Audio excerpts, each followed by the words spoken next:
الحمدللہ وحدہ والصلاة والسلام علی من لا نبی بعدہ اما بعد فاعوذ باللہ من الشیطان الرجیم بسم اللہ الرحمن الرحیم لقد کان لکم فی رسول اللہ اسوۃ حسنہ صدق اللہ العظیم۔ معزز سامعین، سیرت النبی صلی اللہ علیہ وآلہ وسلم کے سلسلہ میں محفل عید میلاد النبی صلی اللہ علیہ وسلم کے عنوان سے 12 روزہ یہ ہماری محفل الحمدللہ چل رہی ہیں۔ کل جو ہے مبارکہ میں نے تلاوت کی، اس کا ایک پہلو جو ہے آپ کی سیرت کے حوالے سے میں نے آپ کے سامنے رکھا۔ اسی سیرت کے پہلو کے حوالے سے سرکار دو عالم صلی اللہ علیہ وآلہ وسلم کی ایک ہمہ جہت شخصیت، اس کا کس صرف میں نے ایک پوائنٹ کا نام لیا۔ آج ان میں سے اسپیسیفک خاص طور پر چند ایک پہلوؤں کا ہم قرآن و حدیث کی روشنی میں احاطہ کریں گے۔ سب سے پہلے اللہ تعالیٰ نے اپنے حبیب صلی اللہ علیہ وآلہ وسلم کا جو اخلاق کریمہ ہے اس کے بارے میں کیا فرمایا۔ اللہ خود قرآن میں ارشاد فرماتا ہے اِنَّكَ لَعَلَىٰ خُلُقٍ عَظِيمٍ، اے نبی صلی اللہ علیہ وآلہ وسلم آپ کے اخلاق بڑے عظیم ہیں۔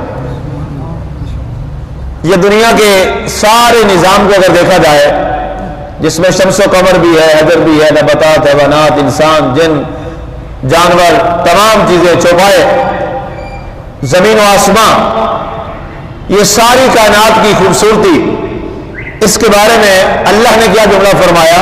قرآن میں ارشاد ہوا قُلْ مَتَاعُ الدُّنْيَا قَلِيلٌ، اے پیارے حبیب آپ فرما دیجئے یہ ساری کائنات کی جو مال و متاع ہے، مال و متاع کی تفصیل میں اگر جاؤں تو بہت اس کے لیے وقت چاہیے کہ اس مال و متاع میں ہے کیا۔ اس کو ایک لفظ جملے میں یوں بند کر دوں، دریا کو کوزے میں یوں بند کریں گے کہ زمین سے لے کر آسمان تک اور اس کے درمیان جو کچھ ہے یہ سارے کا سارا متاع دنیا ہے۔ اب یہ سارے متاع دنیا کو اللہ نے کیا فرمایا؟ کل متاع دنیا قلیل، اے پیارے حبیب آپ فرما دیجئے اللہ کے ہاں یہ سارا جو مال و متاع ہے یہ بڑا تھوڑا سا ہے۔ آپ کو بڑے بڑے سلاسل نظر آئیں گے پہاڑوں کے، اللہ کے ہاں ہلکے سے۔ آپ کو جناب سمندر بے بہا پانیوں والے ٹھاٹھے مارتے ہوئے آپ کو جو اپنی لہروں میں کئی شہروں کو بہا کے لے کے جائیں، اللہ کے ہاں وہ بڑے قلیل ہیں۔ بڑی بڑی سر و فلک عمارتیں، بڑے بڑے پلازے، بڑے بڑے ٹاور جو ہمیں بہت بڑے نظر آتے ہیں، اللہ کے ہاں وہ ہلکے، کم تر، کوئی حیثیت نہیں ہے۔ بہت بڑی دولتیں، کھرب ارب بلین ٹریلین دولت کی ابیت، بہت بڑی دولت، لیکن اللہ کے ہاں وہ ذرے کی بھی قیمت نہیں رکھتی، حیثیت نہیں رکھتی۔ یہ ساری چیزیں میں نے چند چیزوں کا جائزہ لیا سمجھانے کے لیے۔ اللہ فرماتا ہے یہ ساری چیزیں پیارے حبیب آپ فرما دیجئے متاع دنیا قلیل، یہ ساری کائنات کا جو مال و متاع ہے یہ بہت تھوڑا ہے۔ مولا کریم جب یہ سب تیرے نزدیک کم تر ہے، تیرے نزدیک عظیم تر کیا ہے؟ فرمایا وہ بھی تمہیں بتا دیتے ہیں۔ فرمایا اِنَّكَ لَعَلَىٰ خُلُقٍ عَظِيمٍ، پیارے حبیب تیرے اخلاق بہت بڑے عظیم ہیں۔ اب گویا شجر و حجر و دریا، نباتات، یہ بلڈنگیں اور یہ آسمان، یہ زمین اور یہ دولت اور یہ پیسہ، سب کے مقابلہ میں اگر کوئی عظیم چیز ہے تو مسلمانوں وہ آپ کو میرے نبی کے اخلاق کریمہ ہے۔ اس اخلاق کریمہ کو اللہ نے عظیم فرمایا، کسی بندے نے نہیں کہا۔ کمال بات یہ ہے عظیم کہنے والا کون ہے؟ جس سے بڑا عظیم ہے ہی کوئی نہیں، وہ اللہ ہے، وہ اللہ ہے، وہ رب ذوالجلال ہے، وہ رب قادر ہے، وہ رب لم یزل ہے۔ وہ اپنے محبوب کی عظمت اور عزت کی یوں قسم اٹھا رہا ہے اِنَّكَ لَعَلَىٰ خُلُقٍ عَظِيمٍ، پیارے حبیب تیرے اخلاق کو ہم نے عظیم کہا، تیرے خلق کو حق نے عظیم کہا، تیری خلق کو حق نے جمیل کیا، تجھ سے ہوا ہے نہ ہوگا شاہ تیرے حسن و ادا کی قسم. ایسا اللہ نے کبھی پیدا ہی نہیں کسی کو کیا. اب سرکار کے اخلاق کو اگر اللہ نے عظیم کہا ہے تو پھر کیسے اخلاق تھے؟ آئیے سرکار دو عالم صلی اللہ علیہ وآلہ وسلم کے سگے چچا اور بڑے پیارے چچا، جس میں آپ کے چچا کا ذکر کرنے لگا ہوں، یہ اسلام کس بنیاد پہ لائے؟ اپنے اس بھتیجے کی محبت میں. ظاہر رشتہ تھا، بھتیجا تھا. حضرت سیدنا امام الشہداء، حضرت سیدنا امیر الشہداء، سید الشہداء جناب حضرت حمزہ بن عبد المطلب رضی اللہ تعالیٰ سرکار کے چچا جان. آپ ابھی اسلام میں نہیں آئے تھے، آپ آ رہے تھے تو کسی نے آپ کو بتایا کہ آپ کے جو بھتیجے ہیں ان کو ابو جہل نے کوئی برا بھلا کہا ہے. آپ شکار بڑا کمال کا کرتے تھے، تیر انداز بڑے کمال کے تھے. آپ آئے گھر جانے کی بجائے آپ نے فرمایا ٹھیک ہے ہم نے کلمہ نہیں پڑھا لیکن ہمارا بھتیجا تو ہے. ابو جہل کو جرأت کیسے ہوئی میرے بھتیجے کو بات کرنے کی؟ سیدھے اس کے پاس گئے اور ابو جہل ایک محفل میں بیٹھا ہوا تھا، سردار تھا، قبیلے کا بڑا تھا، تو ایک جگہ بیٹھا تھا، اونچی جگہ اس کے لیے بنائی گئی ہوتی تھی، وہاں وہ بیٹھتا تھا، مخصوص جگہ تھی اس کی، اور باقی سارے لوگ نیچے بیٹھے تھے. آپ کا انداز دیکھیے اور آپ کی جرأت مندانہ، یہ ہمت کو سلام ہے سید الشہداء کے. آپ سیدھے گئے لوگوں کو چیرتے ہوئے آگے اور آپ نے اس کے سر پہ زوردار کمان ماری. کہا ابو جہل تو نے کیا سوچا؟ ابھی امیر حمزہ دنیا میں زندہ. واپس آئے اور اس بنیاد پر آپ نے کلمہ پڑھا کہ کل کوئی میرے بھتیجے پر کوئی بات نہ کرے. اور پھر اپنے بھتیجے کو ایسا مانا کہ جب بھی نام لیتے تو فرماتے تھے سیدنا محمد، اے ہمارے سردار محمد. ہمارا ماننا اور ہے، رشتہ داروں کا ماننا بڑا مشکل ہوتا ہے. اور پھر وہ بھی چچا، باقیوں کا ماننا اور ہے. چچا ہو، خاندان کا ہو، اس کا ماننا اپنے بھتیجے کو اور اپنے بھتیجے کا کلمہ پڑھنا اور اسے کہنا میرے سردار، یہ بڑا مشکل کام ہوتا ہے. اسی لیے تو اللہ نے آل پاک کا درجہ سب سے بلند رکھا. کائنات میں رسول اللہ کے بعد جن کا بلند ترین درجہ ہے وہ سرکار کی آل پاک ہے. تو سید الشہداء کو جس نے شہید کیا، وحشی، بعد میں انہوں نے کلمہ پڑھ لیا اور ان کا کلیجہ نکال کر ہندا نے چبایا تھا، بعد میں کلمہ پڑھ لیا ہندا نے، ابو سفیان کی بیوی تھی. سرکار کا اخلاق دیکھیے، یہ بات کرنے بڑا آسان ہے، کر کے دکھانا بڑا مشکل ہے. ہندا نے حضرت امیر حمزہ کا کلیجہ نکالا اور نعوذ باللہ اپنے منہ سے چبایا اور کہا میں آل ہاشم کو بتانا چاہتی ہوں تم نے فلاں بدر میں ہمارے بڑوں کے ساتھ یہ کیا تھا، آج ہم نے اس کا بدلہ لیا ہے. بعد میں جب اس نے کلمہ پڑھ لیا نا تو حضور کے سامنے آئی. حضور نے فرمایا ہندا میرے سامنے نہ آیا کرو، تمہیں دیکھ کے مجھے چچا یاد آتا ہے لیکن میں نے تمہیں معاف کر دیا. اللہ اکبر. فرمایا میرے سامنے نہ آیا کرو، تجھے دیکھ کے مجھے چچا یاد آتا ہے کہ تو نے بڑی صفاقی کی تھی، تو نے غیر انسانی عمل کیا تھا. ویسی وہ بھی انہوں نے بعد میں کلمہ پڑھ لیا. ایک دن حضور تشریف فرما تھے مسجد کے اندر، تو وہ آ کے مجلس میں بیٹھ گئے. سرکار دو عالم صلی اللہ علیہ وسلم دیکھتے رہے. سرکار نے بیان فرما رہے تھے، آپ نے وہ بیان واضح فرمایا، خطبہ شریف آپ نے ارشاد فرمایا. اور اس کے بعد وہاں صحابہ نے کہا کہ ویسی تم یہاں سے جلدی چلے جاؤ، سرکار کو تکلیف ہوگی، اور سرکار تم سے بہت ناخوش تھے کہ تم نے سرکار کے سگے چچا حضرت حمزہ کے ساتھ یہ حال کیا تھا اور ان کے ساتھ تم نے بڑی زیادتی کی تھی. تو سرکار نے فرمایا کیا کہہ رہے تھے تم وحشی سے؟ انہوں نے کہا جی ہم یہ کہہ رہے تھے. سرکار نے فرمایا میں نے اس کو معاف کر دیا. اللہ اکبر. میں نے اس کو معاف کر دیا. آج ہم اس نبی کے امتی ہیں. سرکار دو عالم صلی اللہ علیہ وآلہ وسلم کا اخلاق دیکھیے. آپ تشریف فرمائیں. ایک عورت آئی اور اس نے آ کر وہیں سے کہا اے ابن عبداللہ میری بات سنیے. سرکار کو جب اس نے آواز لگائی نا تو صحابہ نے تلواریں نکال لیں, اس عورت کی گردن کاٹ دیں, اس کو جرت کیسے ہوئی ہمارے نبی کو ایسے بلانے کی. سرکار نے فرمایا ٹھہر جاؤ, بیٹھ جاؤ. صحابہ بیٹھ گئے. سرکار عالم صلی اللہ علیہ وسلم اٹھے, اس کی بات سنی, اس نے جو حاجت تھی اس نے بیان کی. سرکار واپس تشریف لے آئے. سرکار نے فرمایا کوئی بات نہیں, وہ عورت آئی تھی, وہ مجھ سے کوئی علیحدہ بات کرنا چاہتی تھی, اس نے آواز لگائی, کوئی بات نہیں. ان کو اگر میں برداشت نہیں کروں گا, ان کو اگر میں نہیں سکھاؤں گا, ان کو اگر میں معاف نہیں کروں گا تو پھر یہ کہاں جائیں گے. سرکار کے اخلاق دیکھی. ایک دفعہ ایسا ہوا کہ آپ علیہ الصلوۃ والسلام ایک درخت کے نیچے آرام فرما رہے تھے. آپ کے پاس جو تلوار مبارک تھی آپ نے اسی طرح درخت کے اوپر رکھ دی اور آپ آرام فرمانے لگے. ظاہر دشمن تھے, اسلام کے دشمن تھے, سرکار کے دشمن تھے, کافر. اس نے دیکھا, اس نے کہا بڑا اچھا موقع ہے آج بڑا اچھا موقع ہے. آیا اور تلوار اٹھائی. سرکار نے اپنی آنکھ مبارک کھولی تو کہنے لگا, تلوار اس کافر کے ہاتھ میں تھی. سرکار اپنے ہاتھوں تھے ظاہری طور پر, کہنے لگا کہ اے محمد بتاؤ تمہیں میرے ہاتھ سے کون بچائے گا. سرکار نے فرمایا میرا رب. اللہ اکبر. فرمایا میرا رب.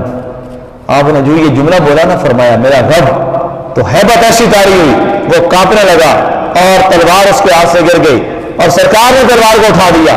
سرکار نے فرمایا اب بتا تجھے میرے ہاتھ سے کون بچائے گا. جب اس نے یہ دیکھا وہ کانپنے لگا کہ اب مجھے کون بچائے گا. سرکار نے اس کو جب دیکھا کانپتے ہوئے, سرکار نے فوراً تلوار رکھ دی. سرکار نے فرمایا جاؤ میں نے تجھے معاف کیا. جب اس نے دیکھا کہ اس نبی کے یہ اخلاق ہے, اس نبی کی یہ اخلاق کی عظیم مثال ہے, فوراً کہنے لگا سرکار میں غلط زندگی میں تھا, مہربانی فرمائیے اور مجھے قبول فرمائیے, مجھے کلمہ پڑھا دیجیے. یہ سرکار کے اخلاق تھے. اور سرکار عالم صلی اللہ علیہ وسلم کی بڑوں کا احترام اور چھوٹے سے محبت کی مثال بھی سن لیجیے. یہ اخلاق کا اہم ترین حصہ ہے. کہاں سے ڈھونڈ کے لائیں ہم وہ مثالیں. ایک وقت تھا بڑوں کا ادب ہوتا تھا, چھوٹوں کے ساتھ پیار اور شفقت ہوتی تھی. شفقت کا ایک ہاتھ ہوتا تھا. سب کے چھوٹے سب کے ہوتے تھے, بڑے سب کے بڑے ہوتے تھے. یہ ایک احترام تھا. آج وہ اس سوسائٹی میں نظر نہیں آ رہا. کیا وجہ ہے؟ اس سوسائٹی سے اخلاق مصطفیٰ ختم ہو گئے. آج وہ نظام مصطفیٰ اور وہ اخلاق کریمہ وہ آج اس قوم میں نہیں رہے. نہ بڑے کا احترام ہے, نہ چھوٹے سے شفقت ہے, نہ کوئی یہ چیزیں ہیں. اب ہوا کیا, ایک دفعہ کسی کوئی کھجوروں کا ٹوکرا لے کے آیا اور پہلی دفعہ کھجور کا پھل جو اترتا تھا, صحابہ کا طریقہ یہ تھا کہ پہلا جو پھل اترتا وہ آ کر حضور کی بارگاہ میں بطور ہدیہ اور تحفہ پیش کرتے تھے. یہ محبت ہوتی ہے, ہدیہ اور تحفہ. سرکار ظاہر زکوٰۃ تو نہیں لیتے تھے, صدقہ خیرات آپ پہ حرام تھا, پاکیزہ اور پاکیزہ ہونے کی وجہ سے آج بھی آل رسول پہ حرام ہے, تو لوگ آپ کو تحفے تحائف پیش کرتے تھے, نظر و نیاز پیش کرتے تھے, تحائف لاتے تھے, ہدیہ لاتے تھے. تو وہ کھجور کا ٹوکرا لے کے آئے تو سرکار نے فرمایا کہ رکھ دو یہاں پہ. سرکار نے رکھ دیا, رکھوا دیا وہاں پہ. تو سرکار ایسے دیکھ رہے ہیں, یا رسول اللہ کیا دیکھ رہے ہیں؟ سرکار نے فرمایا دیکھ رہا ہوں سب سے کم عمر تم میں کون ہے, کیونکہ ہمارا یہ طریقہ ہے کہ جب کوئی نیا پھل آتا ہے یا کوئی نئی سوغات آتی ہے سب سے پہلے ہم اپنے چھوٹے کو دیتے. یہ شفقت ہے, یہ شفقت ہے. اور حضور نے کیا ارشاد فرمایا, لیس منا من لم یرحم صغیرنا ولم یوقر کبیرنا.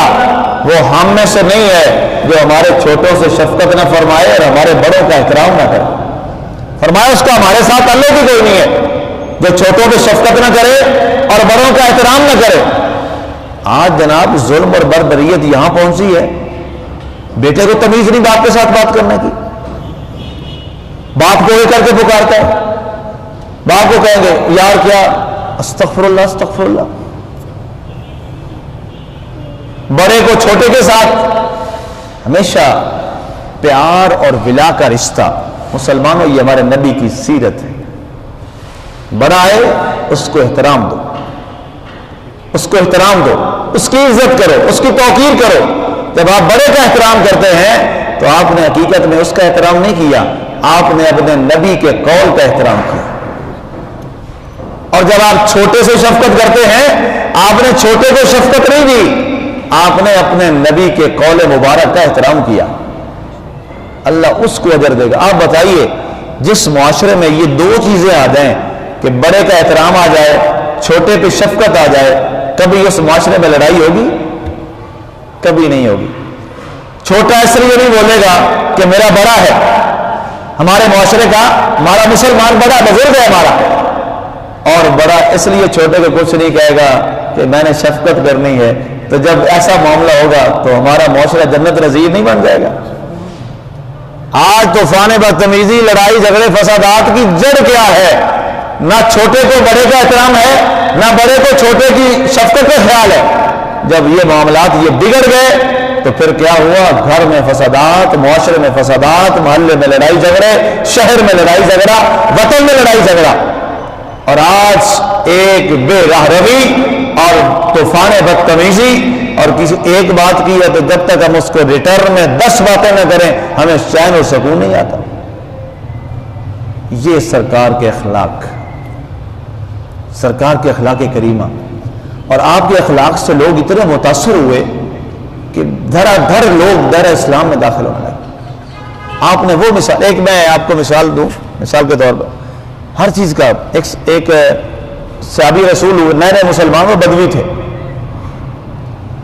وہ مسجد میں آئے تو پتہ نہیں تھا, نئے نئے مسلمان ہوئے, انہیں رفع حاجت ہوئی تو انہوں نے مسجد میں پیشاب کر دیا, مسجد میں کھڑے ہو کے پیشاب کر دیا. صحابہ دوڑے کہ یہ کیا کر دیا؟ مسجد نبی میں پیشاب کر دیا. اس نے کہا مجھے پیشاب آیا ہوا گیا تھا, میں نے ادھر کر دیا. سرکار نے دیکھا کہ ابھی اس کو ماریں گے, دوڑ پڑے. سرکار نے فرمایا دا ہو, خبردار اس کو چھوڑ دو, اس کو کچھ نہیں کہنا, اس کو پیشاب کرنے دو. اللہ اکبر. یقین کریں جب میں نے حدیث پڑھی جسم لرز گیا. یہ جب حدیث میں نے پڑھی جسم لرز گیا. مسجد نبوی شریف, اللہ, مسجد نبوی شریف, اس کا اتنا بڑا تقدس, رسول اللہ کی مسجد. اس کے بعد سرکار نے صحابہ کو بلا, فرمایا اس پہ پانی باؤ. مسجد دھلوائی آپ نے. اس کے بعد اس کو بلایا, پاس بٹھایا, پیار کیا, فرمایا دیکھو یہ اللہ کا گھر ہے, یہ پاک ہے, ہمارا پیشاب ناپاک ہوتا ہے. اللہ کے گھر کا احترام یہ ہے کہ اسے ہر ناپاکی سے پاک رکھا جائے اور اس کو خوبصورت, پاکیزہ, صاف ستھرا رکھا جائے, کیونکہ یہ رب کا گھر ہے. اگر کوئی ہمارے گھر میں ایسا کر دے تو ہم اس کے ساتھ کیا کریں گے؟ اس نے کہا جی ہم تو اس کے بڑا برا سمجھیں گے. سرکار نے فرمایا اسی طرح یہ مسجد اللہ کا گھر ہے, اگر اس میں کوئی ایسا کرے گا تو اللہ ناراض ہوگا. وہ اس اخلاق سے اتنا متاثر ہوا اور اس نے کہا یا رسول اللہ یہ اللہ کا گھر ہے, اب روزانہ اس کی صفائی میں کیا کروں. یہ ہے سمجھانے کا انداز, یہ ہے طریقہ, یہ ہے اخلاق, یہ ہے پیار جو آج مفقود ہے. محبتیں ہمارے معاشرے سے ختم ہو گئی, نفرتوں نے پنجے جما لیے اور نتیجے یہ نکلے کہ آج باپ بیٹے سے جدا ہے, بیٹا باپ سے جدا ہے, بہن بھائی سے الگ ہے, بھائی بہن سے الگ ہے. نفرتیں ہیں, نفرتیں ہیں, کدورتیں ہیں. ایک دسترخوان پہ اکٹھا ہو کے بیٹھ کے کھانا کھانا ہمارے لیے ناممکن ہو گیا ہے. ایک وہ وقت بھی تھا کہ حضور کی اتنی بڑی محفل لگی ہے اور کھجور کے چند ایک خوشے آتے ہیں, سرکار فرماتے ہیں ساروں میں تقسیم کر. تھوڑے ہیں, سرکار نے فرمایا آدھے آدھے کر لے. سبحان اللہ, سرکار نے آدھے آدھے کر لے. اور پھر اس اخلاق کی وہ تربیت کی. ایک غزوہ میں ایک صحابی زخمی ہے, پانی مانگتا ہے, دوڑا ہے مجاہد پانی پلانے کے لیے, تو کہیں سے آواز آئی آلاتش کہ مجھے پانی پلاؤ. ایک اور زخمی کی, اس نے کہا مجھے چھوڑ دو, میرے اس بھائی کو پلاؤ. جب اس تک پانی پہنچا تو اس نے کہا جی آگے ایک اور آواز ہے. اس نے کہا فلاں زخمی کو پلاؤ, اس کو اور ضرورت ہے. جب وہاں گئے تو اس کی ڈیتھ ہو چکی تھی. دوڑا پچھلے کے پاس, ان کا بھی شہید ہو گئے, وہ بھی شہید ہو گئے. جب پہلے کے پاس آئے وہ بھی شہید ہو گئے, جام پانی کا اسی طرح رہ گیا. یہ ہے اخلاق. یہ تربیت تھی میرے مصطفیٰ صلی اللہ علیہ وسلم کی۔ آج اخلاقیات پہ درس بڑے کم ہو گئے ہیں، اخلاقیات پہ بہت کم بیان کیا جاتا ہے۔ ہمیں حضور کے اخلاق کو اپنانا ہے۔ یہ میلاد مصطفیٰ کی بنیادی جو ایک روح ہے وہ کیا ہے؟ ہم نے اس سال یہ تہیہ کرنا ہے ربیع الاول کے مقدس محفلوں میں، لمحات میں، کہ ہم نے اپنے اخلاق کو اچھا کرنا ہے۔ ہم نے اپنے اخلاق کو اچھا کرنا ہے کہ ہمارے کسی جملے سے کسی مسلمان کو تکلیف نہ ہو۔ جس دن ہم نے یہ نظریہ بنا لیا اور کوشش کر لی کہ میری زبان سے اور میرے ہاتھ سے کسی مسلمان کو تکلیف نہ ہو، میں آپ کو ضمانت دیتا ہوں قیامت والے دن رسول اللہ صلی اللہ علیہ وآلہ وسلم اس ایک عمل کی وجہ سے آپ کو جنت میں لے جائیں۔ سرکار کی حدیث سماعت کر لیجیے۔ پوچھا گیا چلو مسلمان کون ہے؟ مسلمان کون ہے؟ المسلم، کلمہ تو ہم سارے پڑھتے ہیں، المسلم جس سے کہا جاتا ہے مسلمان۔ سرکار فرمایا المسلم من سلم المسلمون من لسانہ و یدہ، فرمایا مسلمان وہ ہوتا ہے جس کے ہاتھ اور زبان سے دوسرے مسلمان محفوظ ہوتے ہیں۔ آج نہ ہماری زبان سے کوئی بچا ہوا ہے، نہ ہمارے ہاتھ سے کوئی بچا ہوا ہے، اور ہم دعوے کرتے ہیں مسلمان ہونے کے۔ ایسے نہیں ہوگا، ایسے مسلمانی نہیں چلے گی۔ مسلمانی کا دعویٰ اگر سچا کرنا ہے تو ہمیں اپنی زبانوں کو بھی سنبھالنا ہوگا، اپنے ہاتھوں کو بھی سنبھالنا ہوگا۔ اور حضور کی حدیث پاک کہ مسلمان ہوتا ہی وہ ہے جس کے ہاتھ اور جس کی زبان سے دوسرے مسلمان محفوظ ہوں۔ اللہ تعالی ہمارے اخلاق اچھے فرمائے، اللہ ہماری زبانوں کو اچھا فرمائے، ہماری زبانوں میں محبت پیدا فرمائے، ہمارے دلوں کو پاک فرمائے، ہمارے دلوں میں محبت اور پیار اور الفت پیدا فرمائے۔ آمین۔ وما علینا الا البلاغ۔